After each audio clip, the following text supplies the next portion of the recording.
W dzisiejszym materiale poznacie markę, która na wschodzie stała się prawdziwą legendą. To historia o tym, jak Związek Radziecki zbudował swoje własne Detroit, które miało napędzić rozwój całego kraju, dosłownie i w przenośni. Przed Wami geneza powstania marki KAMAZ. Nie przedłużając, zaczynajmy.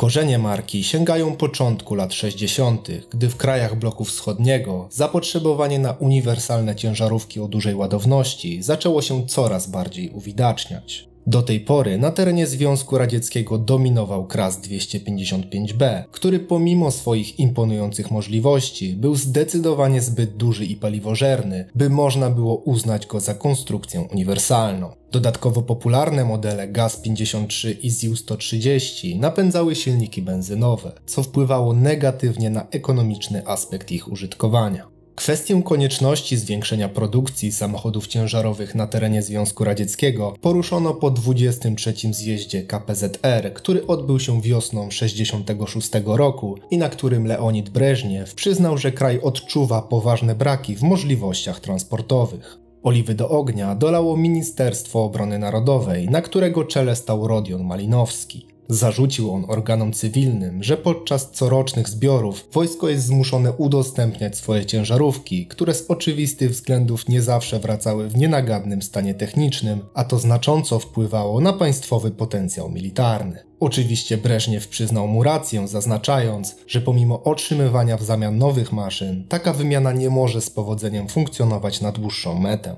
Głos zabrał również premier Aleksiej Kosygin, który zaznaczył, że Związek Radziecki potrzebuje ciężarówek o ładowności w przedziale od 8 do 10 ton, ponieważ cięższe nie sprawdzają się na gruntowych drogach, szczególnie wczesną wiosną i późną jesienią. Klamka zapadła, a Ministerstwo Przemysłu Samochodowego stanęło przed zadaniem wyznaczenia kierunku rozwoju nowych pojazdów. Po konsultacjach z przedstawicielami sił zbrojnych i drogowcami, resort zdecydował się na trójosiową ciężarówkę o ładowności nie przekraczającej 10 ton, która nie wymagała utwardzonej nawierzchni w przeciwieństwie do spopularyzowanych w Europie konstrukcji dwuosiowych. 3 kwietnia 1968 roku szef resortu wydał polecenie nr 73, które obligowało podległe fabryki do opracowania linii nowych ciężarówek według wytycznych resortu, a projekt pierwszego pojazdu przygotowało biuro konstrukcyjne moskiewskiego ZiL-a. Oczywiście wybór nie był przypadkowy. Jedno z najstarszych przedsiębiorstw produkujących samochody w ZSRR miało już na swoim koncie udane modele, w tym ZiL-a 130, którego całkowita ilość wyprodukowanych sztuk przekraczała 3,5 miliona. To między innymi dzięki tej konstrukcji moskiewscy inżynierowie zakładu imienia Iwana Aleksiejewicza Lichaczowa zdobyli renomę na radzieckim rynku, chociaż w tym przypadku władze wymagały od nich czegoś więcej. Duży entuzjazm przejawiał główny konstruktor ZiL-a Anatolij Krygier, który wspomniał, że fabryka planuje zaprojektować nową konstrukcję z odchylaną kabiną nad silnikiem. Pomimo początkowej euforii, biuro konstrukcyjne stanęło przed bardzo trudnym zadaniem. Ich najnowsza konstrukcja miała być triumfem radzieckiej myśli technicznej, jednocześnie nie będąc gorszą od rozwiązań ze zgniłego Zachodu. I tu rodzi się pytanie, co w takiej sytuacji zrobili Sowieci? Otóż postanowili kupić amerykańską ciężarówkę i przestudiować jej konstrukcję. Można więc zakładać, że Anatolij, wspominając o projektowaniu, miał na myśli dogłębną modernizację. Królikiem doświadczalnym dla wschodnich inżynierów okazał się International Harvester, a dokładnie model COF 220. Konstrukcja ta nigdy nie odniosła sukcesu na rodzimym rynku, ale świetnie pasowała do resortowych założeń, które musiał spełnić ZiL i na jej podstawie przedsiębiorstwo opracowało swój własny prototyp. Pierwszy egzemplarz pod oznaczeniem ZiL-170 był gotowy już w 1969 roku, a nowoczesną konstrukcję na tle wcześniejszych rozwiązań, oprócz odchylanej kabiny, wyróżniała jednostka napędowa produkcji jarosławskiej fabryki silników JAMS. Niestety wraz z rozwojem projektu władze ZSRR doszły do wniosku, że ZiL powinien skupić się na produkcji starszych konstrukcji z silnikiem benzynowym umieszczonym przed kabiną. To właśnie ta decyzja dała początek marce, która jest bohaterem dzisiejszego materiału. W sierpniu 1969 roku Komitet Centralny KPZR i Rada Ministrów ZSRR przyjęły szereg dokumentów, w tym uchwałę nr 674 w sprawie budowy kompleksu fabryk samochodowych w Nabierzeżnej Chełmnym na terenie Tatarskiej Autonomicznej Socjalistycznej Republiki Radzieckiej, a zakłady miały specjalizować się w produkcji pojazdów ciężarowych na skalę dotąd niespotykaną w Związku Radzieckim. Za ambicjonalnym podejściem do projektu przemawiała planowana zdolność produkcyjna na poziomie 150 tysięcy ciężarówek i 250 tysięcy silników rocznie. Lokalizacja również nie była przypadkowa. Spośród 70 potencjalnych punktów na mapie wybór padł na Nabierzeżnej Chełmny, niewielkie wówczas miasteczko, które dzięki obecności rzeki Kamy i bliskości kolei umożliwiało bezproblemowe zaopatrywanie placu budowy w materiały, surowce i maszyny, a później transport ciężarówek do klientów. Ponadto obecność największej organizacji budowlanej w regionie, KAMGES Energostroj, pozwoliła na realizację budowy zakładu i mieszkań dla przyszłych pracowników KAMAZa. 13 grudnia operator koparki Michał Noskow wykopał pierwszą łyżkę ziemi na działce rozciągającej się na obszarze 57 km², po czym położono kamień węgielny pod fundamenty przyszłego giganta. Ponadto przed budową fabryki zdjęto wierzchnią warstwę żyznej gleby, a zebrany czarnoziem wywieziono na pola strefy agroprzemysłowej, a także do domków letniskowych i stowarzyszeń ogrodniczych. Niespełna 3 miesiące później na plac budowy w Nabierzeżnej Chełmnym przybyli robotnicy i specjaliści, łącznie ponad 100 tysięcy osób reprezentujących 70 narodowości. Zamówienia KAMAZa na materiały budowlane i sprzęt realizowały wszystkie ministerstwa i departamenty, łącznie ponad 2000 przedsiębiorstw. Budowa olbrzymiej fabryki w małym miasteczku sama w sobie nie miałaby większego sensu, jeżeli nie byłoby odpowiedniej liczby osób, które mogłyby w niej pracować. Dlatego w pobliżu zakładu zaplanowano budowę tysięcy komfortowych mieszkań, nowoczesnych placówek oświatowych, szpitali oraz obiektów sportowych i rekreacyjno-wypoczynkowych, a według założeń niemalże 30-tysięczne miasteczko miało każdego roku powiększać się o 40 tysięcy mieszkańców. Jesienią 1970 roku wylano pierwsze metry sześcienne betonu pod fundamenty narzędziowni oraz odlewni żeliwa, a w styczniu rok później ukończono budowę pierwszego 12-piętrowego budynku mieszkalnego dla pionierów KAMAZa. Niedaleko miasta zbudowano również port lotniczy Biegiszewo, a także kontynuowano budowę elektrowni wodnej Niżniekamsk.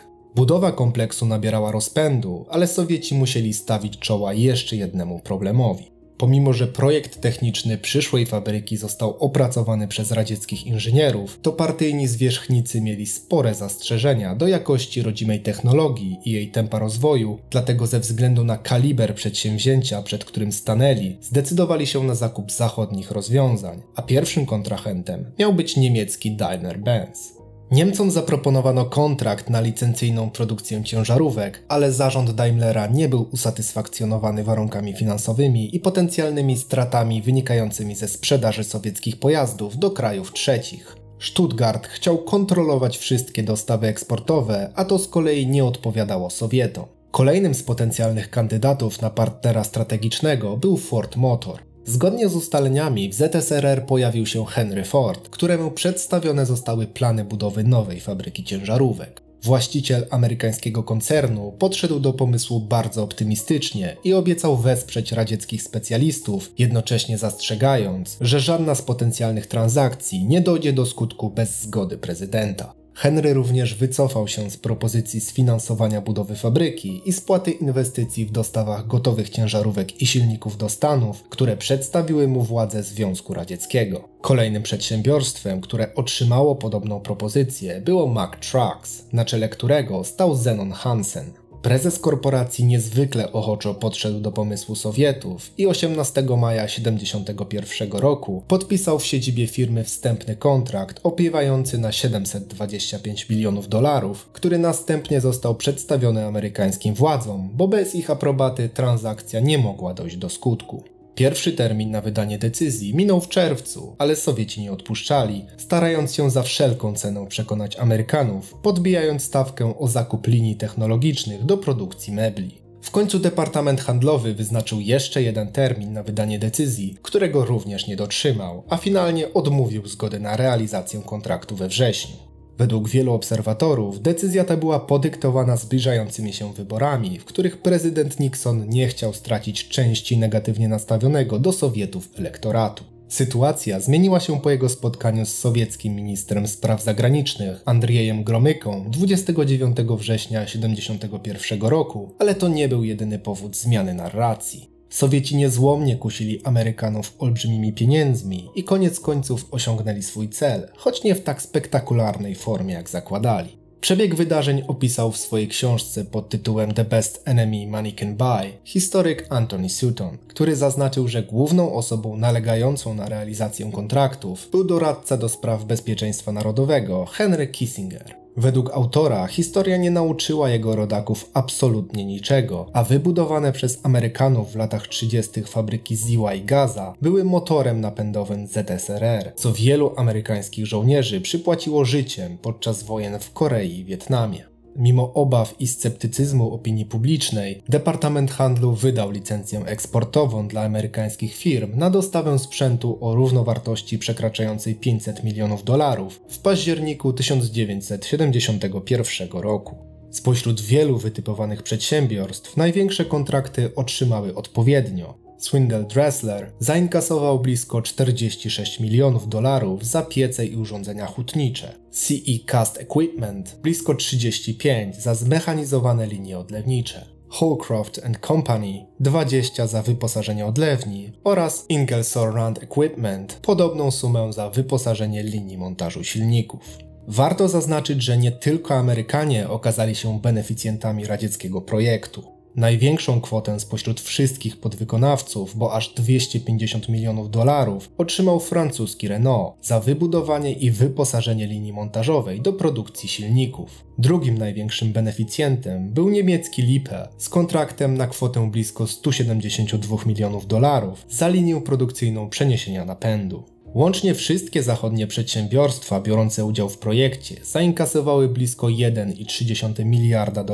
a po stronie Sowietów pozostało znalezienie instytucji, która byłaby w stanie sfinansować zagraniczne zakupy. Związkowi Radzieckiemu pomocną dłoń podał zarządzający przez Davida Rockefellera Chase Manhattan Bank, który był głównym członkiem konsorcjum, a kredyt zabezpieczył państwowy Export-Import Bank. W 1973 wybudowano niemal wszystkie obiekty pierwszego etapu kompleksu, uruchomiono pierwszy tramwaj miejski i oddano do eksploatacji pierwszy blok energetyczny elektrowni cieplnej. 2 lata później we wszystkich zakładach kompleksu rozpoczęto montaż, uruchomienie linii technologicznych i produkcję wyrobów próbnych, jednak nie wszystko szło zgodnie z radzieckim planem. Ze względu na słabe zarządzanie projektem, amerykańscy specjaliści ocenili, że część dostaw zachodniej technologii oczekiwała nawet rok na instalację i często nie nadawała się do użytku. Tak stało się na przykład z automatycznymi kuźniarkami. Z 16 takich maszyn amerykańscy technicy uruchomili 7, a pozostałe miał zainstalować przeszkolony personel Kamaza, co koniec końców nie doszło do skutku.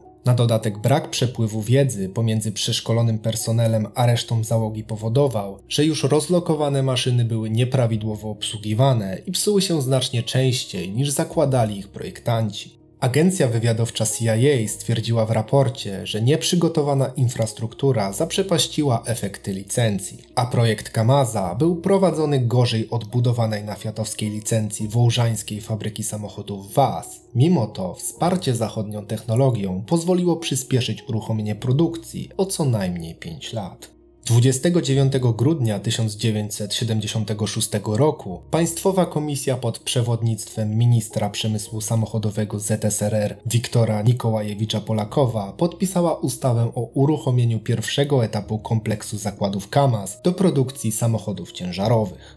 Wraz z przyjęciem rezolucji Komitetu Centralnego KPZR i Rady Ministrów ZSRR w sprawie budowy kompleksu zakładów do produkcji pojazdów ciężarowych w Nabiereżnej i Chełmnym podjęto decyzję o przekazaniu dalszego rozwoju i późniejszego montażu wcześniej wspomnianego Ziła 170 firmie KAMAZ. W ten sposób powstał model 5320, czyli pierwsza seryjnie produkowana ciężarówka nad Kamą.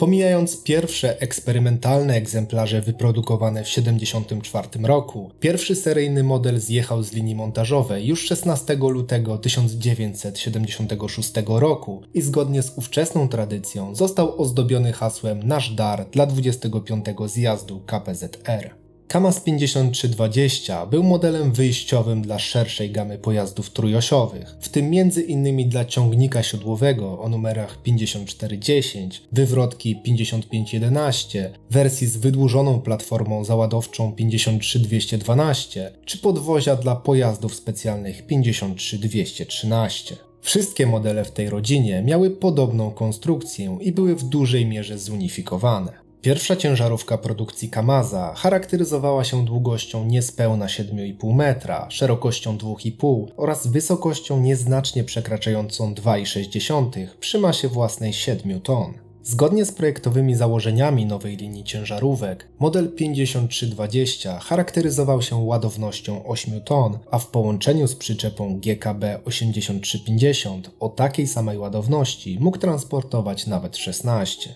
Taką konfigurację umożliwiał zaczep holowniczy z dwustronną amortyzacją, przeznaczony do uciągu przyczepy o masie do 11,5 tony. Olbrzymie przedsięwzięcie, jakim było wprowadzenie na rynek marki KAMAZ oraz wysokie oczekiwania odnośnie jej wpływu na gospodarkę ZSRR poskutkowały opracowaniem nowej jednostki napędowej, która musiała spełnić wszystkie ówczesne wymagania techniczne. Prototypem nowego silnika był opracowany wcześniej eksperymentalny JAMS 641, w którym specjaliści z jarosławskich zakładów zwiększyli średnicę cylindrów ze 115 do 120 mm, ale nie były to jedyne zmiany. Inżynierowie zdecydowali się na wykorzystanie m.in. azotowanego wału korbowego, wymiennych prowadnic zaworowych z powłoką ceramiczną czy powłoki molibdenowej na dolnym pierścieniu tłoka, co było nowością w krajowym przemyśle motoryzacyjnym. Szereg przeprowadzonych modyfikacji zaowocował powstaniem jednostki JAMS 740, której produkcję przejął KAMAZ i w którą wyposażono model 5320. Czterosuwowy, 8-cylindrowy diesel w układzie V o pojemności niespełna 11 litrów generował moc 210 koni mechanicznych przy 2600 obrotów na minutę. Istotną i zauważalną zewnętrznie różnicą konstrukcyjną między silnikiem KAMAZ 740 a jego bezpośrednim konkurentem JAMS-em 238 są indywidualne głowice cylindrów. Poza tym jednostka ma mniejszą pojemność skokową, a co za tym idzie mniejszą masę i wymiary. Nad silnikiem znajduje się całkowicie metalowa i odchylana do przodu kabina, którą zaprojektowano z myślą o transporcie do 3 osób. Biorąc pod uwagę datę i miejsce rozpoczęcia produkcji, konstrukcja cechowała się dość dużym komfortem. Wnętrze zostało fabrycznie wyposażone w izolację akustyczną i termiczną, a kierowca mógł liczyć na w pełni regulowany fotel z amortyzacją czy podgrzewaną przednią szybę. ZiU-170 był pierwowzorem dla pierwszej linii trójosiowych ciężarówek KAMAZa, ale oprócz niego zakłady imienia Lichaczowa opracowały również model dwuosiowy ZiU-175. Na jego bazie powstał m.in. model 4325. Wraz z uruchomieniem przez Ministerstwo Przemysłu Samochodowego pierwszego etapu kompleksu zakładów KAMAZ zatwierdzono również roczny plan produkcji, który wynosił 15 000 pojazdów i który przedsiębiorstwo zrealizowało przed terminem, bo już w październiku 1977 roku, w 60. rocznicę Wielkiej Rewolucji Październikowej. Co więcej, do końca roku KAMAZ wyprodukował jeszcze 7 000 pojazdów, a to znacząco przewyższało oczekiwania partii. Pierwszy z kamieni milowych został osiągnięty w sierpniu 1978 roku, gdy linię produkcyjną opuściło 50 000 ciężarówek, a już w czerwcu rok później Sowieci mogli pochwalić się wyprodukowaniem 100 000 egzemplarzy. O tym, że produkcja KAMAZa nabierała coraz większego tempa, świadczyło osiągnięcie wolumenu na poziomie 240 pojazdów dziennie we wrześniu 1980 roku. Pomimo coraz lepszych wyników przedsiębiorstwa, narastały kłopoty z dostawcami. Po ataku ZSRR na Afganistan, Amerykanie nałożyli sankcje i utrudnili Sowietom eksport maszyn. Przed embargiem zdążył Fiat, dostarczając drugą linię montażu silników, która finalnie ruszyła w lutym 1981 roku. W tym samym miesiącu, ale 2 lata później, powstała firma KAMAZ Auto Center, zapewniająca serwis gwarancyjny wszystkich pojazdów marki KAMAZ oraz dostarczająca części zamienne na cały okres eksploatacji. Pod koniec dekady KAMAZ Auto Center miał już 210 punktów, co pozwalało szybko reagować na potrzeby klientów, prowadzić skuteczne badania marketingowe oraz sprawnie naprawiać pojazdy i dostarczać części zamienne. Warto wspomnieć, że w 1984 roku KAMAZ został odznaczony Orderem Lenina. W 10 roku działalności przedsiębiorstwa uruchomiono linię produkcyjną kompaktowego samochodu osobowego Oka. Pierwsze egzemplarze modelu VAZ 1111, występującego również pod oznaczeniem KAMAZ 1111, opuściły fabrykę 21 grudnia 1987 roku. Ten kompaktowy hatchback, jak i inne samochody osobowe produkcji AvtoVAZ zasługują na oddzielny materiał i może kiedyś taki powstanie. Dajcie znać w komentarzach, co o tym sądzicie.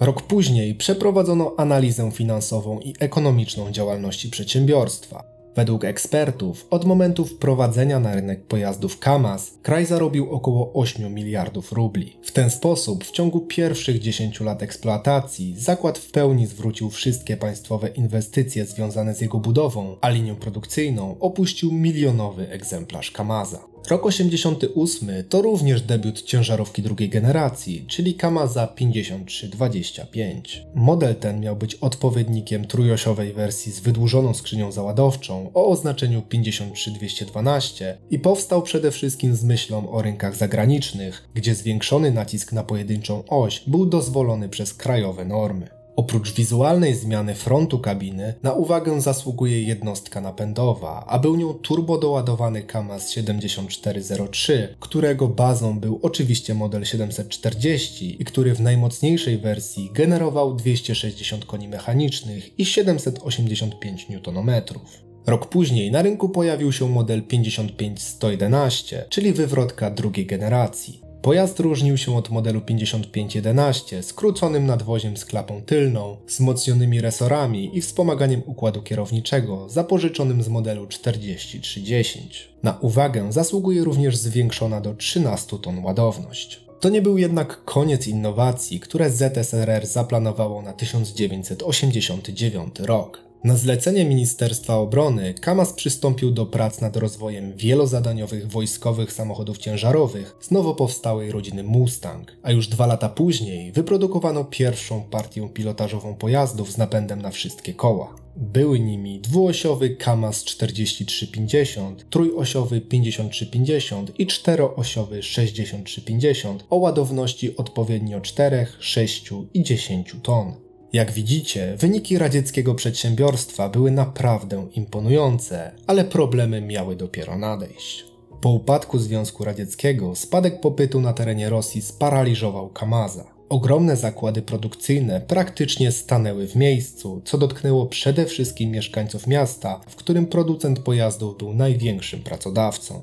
14 kwietnia 1993 roku w fabryce silników wybuchł pożar, który w ciągu kilku minut ogarnął cały zakład. Ogień niemal doszczętnie zniszczył nie tylko sam budynek produkcyjny, ale także linie technologiczne. Przeprowadzone później dochodzenie wykazało, że przyczyną katastrofy było zwarcie. Ogień przeniósł się na dach ocieplany styropianem, pomimo że po wielu pożarach w latach 70. Ministerstwo Spraw Wewnętrznych informowało Radę Ministrów o niebezpieczeństwie płynącym z budowy obiektów wielkokubaturowych z wykorzystaniem tego materiału. Od pierwszych dni akcji gaśniczej prace koncentrowały się na przywróceniu zdolności produkcyjnych silników w oparciu o najnowocześniejszy sprzęt. W bezprecedensowo krótkim czasie dzięki wsparciu rządów Rosji i Tatarstanu pracownikom KAMAZa udało się dosłownie odbudować fabrykę z popiołów. Do grudnia 1993 roku zakład produkcji silników wznowił działanie.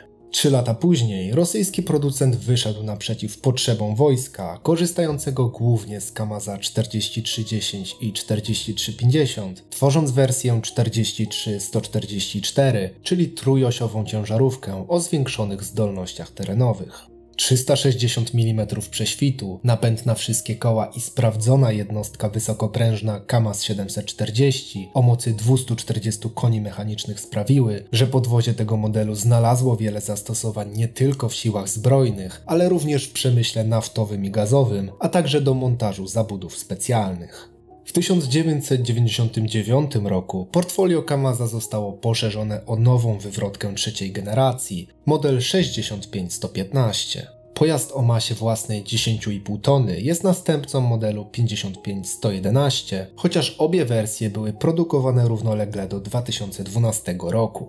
Główne różnice pomiędzy oboma egzemplarzami to wzrost ładowności do 15 ton, wzmocnione podwozie oraz zmodernizowana kabina kierowcy. Model 65115 został wyposażony w 10-stopniową manualną skrzynię biegów KAMAZ 154 oraz jak wszystkie poprzednie modele w silnik diesla KAMAZ 740 z tą różnicą, że w zależności od wersji rozstawu osi przedział mocy generowanej przez jednostkę wynosił od 240 do 300 koni mechanicznych. U schyłku produkcji model 65115 można było zamiennie doposażyć w silnik Cummingsa, a dla bardziej wymagających klientów również w napęd na wszystkie koła. W grudniu 2000 roku odbyła się prezentacja nowego autobusu Nefas 5299 zbudowanego na bazie podwozia autobusowego KAMAZ 5297. Jest to jeden z najpopularniejszych modeli autobusów miejskich na terenie Rosji.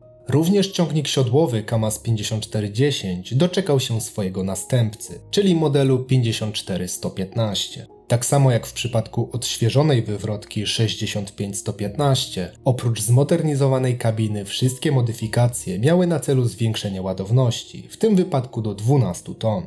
2001 okazał się dla KAMAZa przełomowy, a przedsiębiorstwo po raz pierwszy od upadku Związku Radzieckiego osiągnęło zysk w wysokości 57 milionów rubli. W tym samym roku w portfolio pojawiły się dwa nowe modele, 53215 i 6540. Pierwszy z nich to następca legendarnego KAMAZa 5320 i tak jak w przypadku poprzednich ciężarówek drugiej generacji, o których wspomniałem, modyfikacje pozwoliły na zwiększenie ładowności do 10 ton. KAMAZ 6540 natomiast to czteroosiowa wywrotka trzeciej generacji z napędem na tylne koła. Dzięki wykorzystaniu dodatkowej osi udało się zwiększyć ładowność do 18,5 tony, a tym samym poszerzyć portfolio wywrotek rosyjskiego producenta i zaspokoić potrzeby klientów, dla których ładowność modelu 65115 była niewystarczająca. 2 lata później KAMAZ wprowadził do oferty kolejne ciężarówki, m.in. model 6520. Celem rosyjskich zakładów samochodowych było stworzenie ciężarówki do dużych prac budowlanych i rolniczych. Wcześniej zakład ograniczał się do modeli 55111 o ładowności 13 ton i 65115 o ładowności 15, co było niewystarczające do zaspokojenia potrzeb wielu gałęzi przemysłu w kraju. Na początku lat 90. inżynierowie rozpoczęli więc pracę nad nową generacją wywrotki wyposażonej w skrzynię załadowczą z wysokimi burtami. Pierwszy prototyp wyprodukowano w grudniu 1995 roku, a partia pilotażowa składająca się z 10 pojazdów opuściła linię produkcyjną w 1997, choć na seryjną produkcję trzeba było poczekać aż do 2003 roku. Kabina znajdująca się nad silnikiem to oczywiście konstrukcja z modelu 5320 ze znacząco zmodyfikowanym wnętrzem i reflektorami przeniesionymi na przedni zderzak. Jednostka napędowa to bez zaskoczenia KAMAZ 740 o zwiększonej pojemności skokowej do niespełna 12 litrów, co pozwoliło na wygenerowanie mocy w przedziale od 320 do 400 koni mechanicznych w zależności od wersji i osprzętu. W ramach ciekawostki, od 2008 roku niektóre egzemplarze są wyposażone w silnik Cummingsa ISLE 350 i 16-biegową skrzynię produkcji ZF. W tym okresie powstał również ciągnik siodłowy trzeciej generacji, model 6460, a rok później wojsko zostało zaopatrzone w nową wersję cywilnego odpowiednika o nazwie KAMAZ 65225 z napędem na wszystkie koła. 2004 to rok, w którym do portfolio rosyjskiego producenta trafiła wywrotka KAMAZ 6522 o ładowności 18 ton i napędzie na wszystkie koła. Jej głównym zadaniem było wypełnienie luki pomiędzy modelem 6520 i starszymi wersjami pojazdów o mniejszych ładownościach. Oprócz wcześniej wspomnianej wywrotki, KAMAZ uzupełnił gamę swoich produktów o ciężarówkę z wydłużoną skrzynią załadowczą i ładownością 14,5 tony, a była nią wersja 65117. Niektórzy eksperci twierdzą, że ciężarówka dała drugi oddech całemu krajowemu przemysłowi motoryzacyjnemu w tym segmencie. Od 2005 do 2010 roku KAMAZ utworzył wiele spółek joint venture, co miało strategiczne znaczenie dla rosyjskiego producenta i pozwoliło mu na znaczące odświeżenie technologii wykorzystywanej w swoich pojazdach. Partnerstwo z Kamazem ogłosiły takie firmy jak ZF, Cummins, Federal Mogul czy Daimler. Współpraca producenta z Nadkamy zaczęła się mocno zacieśniać, zwłaszcza z ostatnią z wymienionych firm, a w czerwcu 2012 roku Daimler Trucks i Kamaz podpisały umowę licencyjną, której celem było zacieśnienie współpracy w dziedzinie produkcji kabin. Jak zdążyliście już pewnie zauważyć, od momentu wyprodukowania modelu 5320, czyli rozpoczęcia działalności Kamaza, w tej kwestii oprócz zmian wizualnych i drobnych modyfikacji konstrukcyjnych nie zmieniło się zbyt wiele. Na mocy zawartej umowy Mercedes-Benz dostarczył Kamazowi technologię kabin Axor do ciężarówek średniej i dużej ładowności. To również w tym roku z linii montażowej Kamaza zjechał 2-milionowy samochód ciężarowy. W grudniu 2013 roku rozpoczęła się seryjna produkcja ciągnika siodłowego dalekiego zasięgu Kamaz 5490, znanego również jako M1842, który pojawił się w 2011 roku na targach Comtrans jako flagowy model czwartej generacji.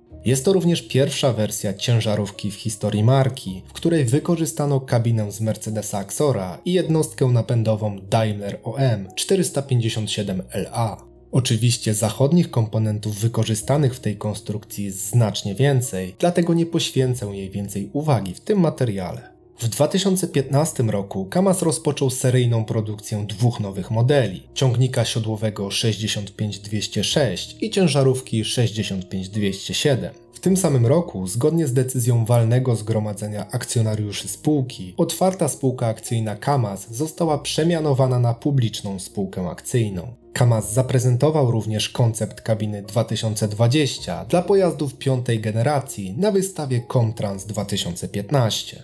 W 2016 roku firma obchodziła 40. rocznicę wyprodukowania pierwszego pojazdu. Z linii montażowej zjechały pierwsze wywrotki nowej serii Kamaz 6580 i 65802. Pojazdy ciężarowe serii 6580 są przeznaczone do użytku na dużych placach budowy, gdzie poruszają się po specjalnie przygotowanych tymczasowych drogach. Jedną z kluczowych cech tej serii jest wysoki nacisk na oś, co uniemożliwia ich wykorzystywanie na drogach publicznych przy pełnym obciążeniu. Ładowność modelu w zależności od wersji oscyluje w przedziale od 26 do 33 ton, a przyszły użytkownik ma do wyboru jednostki napędowe produkcji Kamaza, Cumminsa lub Mercedesa. W sierpniu tego samego roku na Międzynarodowym Salonie Samochodowym w Moskwie odbyła się prezentacja ekskluzywnej koncepcji miejskiego systemu transportu z wykorzystaniem autobusów bezzałogowych, w którego opracowaniu uczestniczył Kamaz. Projekt o nazwie Shuttle opiera się na koncepcji rozmieszczenia kilku 12-miejscowych autobusów z wykorzystaniem bezzałogowego systemu sterowania. Transport autonomiczny jest rozważany jako alternatywa dla tradycyjnych autobusów obsługiwanych przez kierowców i poruszających się po ściśle wyznaczonych trasach. W 2017 roku pierwszy egzemplarz ciągnika siodłowego piątej generacji Kamaz 54901 został zaprezentowany na wystawie Comtrans 2017. Poza tym Kamaz stał się pierwszym krajowym producentem, który opracował i wprowadził na rynek unikalny model autobusu elektrycznego 6282, który ładuje się na ultraszybkiej stacji ładowania w ciągu 12 minut dla zasięgu do 70 km. W 2020 roku Kamaz otrzymał patent na autonomiczny system sterowania zastępujący kierowcę. Przedsiębiorstwo opracowało mobilny i montowany na dachu moduł sterujący o nazwie Avatar. Dodatkowo Centrum Naukowo-Techniczne Kamaz wyprodukowało pierwszy pojazd nowej serii wywrotek, model 65805, przeznaczony do pracy w średnich i małych kamieniołomach. W 2021 roku Kamaz wprowadził na rynek nowe modele pojazdów piątej generacji. Ciągnik siodłowy 65659 oraz dwie wywrotki 65951 i 65952. Zaprezentowano również największą rosyjską wywrotkę górniczą Kamaz 65807 o dopuszczalnej masie całkowitej 95 ton i ładowności 65. 14 czerwca 2003 roku w ramach projektu Bezzałogowe korytarze logistyczne ciężarówki Kamaz wyposażone w moduły Avatar rozpoczęły obsługę autostrady federalnej M11. Autonomiczne pojazdy transportowały towar na trasie Moskwa-Sankt Petersburg. 25 września 2024 roku z głównej linii montażowej zakładu zjechała 2,5 milionowa ciężarówka KAMAZ, a był nią flagowy model 5. generacji, ciągnik siodłowy KAMAZ 54901. To również rok, w którym rosyjski producent świętował 55-lecie działalności. W 2025 roku KAMAZ rozpoczął seryjną produkcję autobusów elektrycznych 5. generacji o oznaczeniu 52222. Przejdźmy do ciekawostek związanych z marką, a jedną z nich jest oczywiście legendarny KAMAZ Master. Za oficjalną datę powstania zespołu uważa się 17 lipca 1988 roku. Pierwsze starty były trudne ze względu na niewielkie doświadczenie, ale rosyjska szkoła inżynierii i wojskowa dyscyplina, z jaką budowano i serwisowano ciężarówki, szybko zaczęła przynosić efekty. KAMAZ Master to nie tylko zespół sportowy. W Rosji to legenda i narodowy symbol, reprezentujący wszystkie cechy, które kochają i cenią Rosjanie.